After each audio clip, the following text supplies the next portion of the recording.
Hi guys, welcome back. So, my last video I made some Mommy McMuffins or breakfast sandwiches, and in this one I'm going to be making some baked oatmeal. This is a very versatile recipe as well. You can add any fruit that you like. You could do raisins, you could do dried cranberries, dried cherries, you could mash some banana in there. Today I am going to be using some chopped up apple. I'm going to make it really fine so that Steve doesn't find it, because this is for Steve, because he does not like apple or really any fruit according to him. So it's a way to sneak in some extra vitamin C. Just make it small, he'll never notice. So he doesn't like cranberries or any of those dried fruits though. So this is what I'm going to do. It's very affordable too. It just uses oatmeal, cinnamon, salt, baking powder, some eggs, brown sugar, vanilla, tiny bit of salt, and half a cup of melted butter. So we'll start with our half a cup of melted butter. And to that, we are going to add 3 cups of quick oats. And what's nice about this recipe is you could use almost any kind of oat that you've got. So I'm going to measure that out. Bear with. This is really delicious. It's almost like a baked oatmeal cake. So that's 1. 2. And I'll show you in a second. 3. I will figure out how to angle this so that you guys can see what I'm doing. I'm going to put my oats right over here. And I should mention that you're going to preheat your oven to 350, and that's level. So, show you what we're doing. Got that right over there. And then we're going to add a cup of packed brown sugar. I like to use light brown. The only difference between light and dark brown is the amount of molasses that they use to color it. So, you could also use like stevia brown sugar mix or Splenda brown sugar mix. That's what I use when I make this for home. I'm a little short on this, or I would make it like that for Steve too. I mean, I'm a little short on the stevia. It's not in my budget to replace it this week, so that's why I'm just using regular brown sugar. I didn't want it to get hard. I had it for my holiday baking. So 1 cup of that goes in. And let's see what else. And I like to add a little bit more cinnamon. It calls for 1 teaspoon, but honestly, is 1 teaspoon going to be enough for me? Nah. So I'm going to add a tablespoon, y'all. Look at that. Love the smell of cinnamon.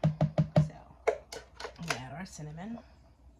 And then it calls for half a teaspoon of salt. Half a teaspoon. This set has 2 teaspoons in it, which is odd. Half a teaspoon. There we go.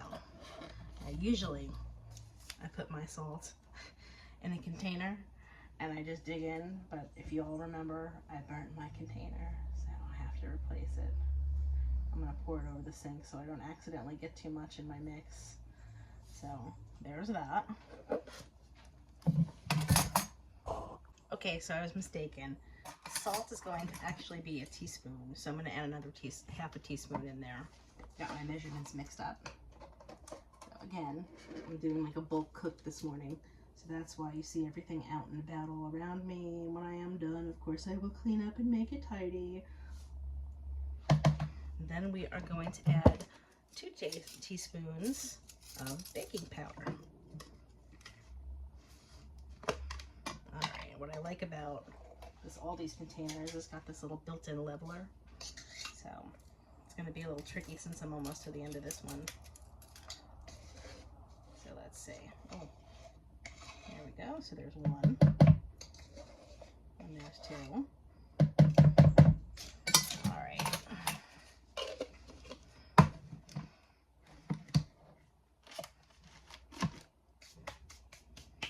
And this is where we're at so far. Whoops. And 1 cup of milk. Now, if you don't have milk, you can use half and half. half and half will yield a slightly thicker, richer consistency, but milk is just fine. Any kind you have on hand. Okay, so this is one large apple, the equivalent of one large apple. It was really 2 tiny apples that I had.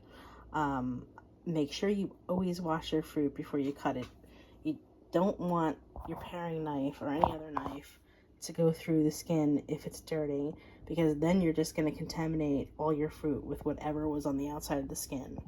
So that's a really important step. So as you can see, I've taken the liberty of chopping this apple pretty fine. Maybe a little bit more can go, so that these little bits, once they're baked into the baked oatmeal, they'll be almost undetectable and they'll almost sort of like melt into it.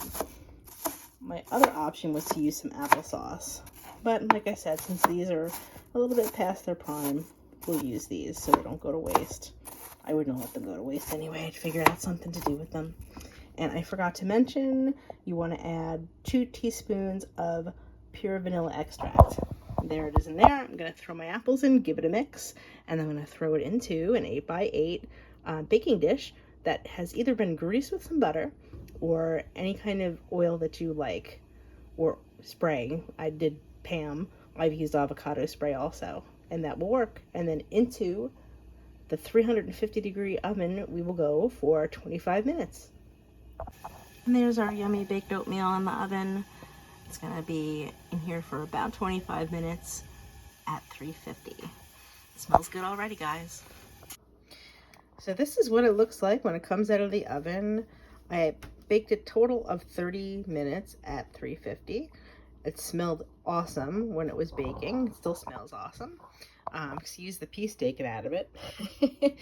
I gave Steve some for breakfast this morning, but yummy. That's it. And he said it was yummy. So there you have it. So he said thumbs up.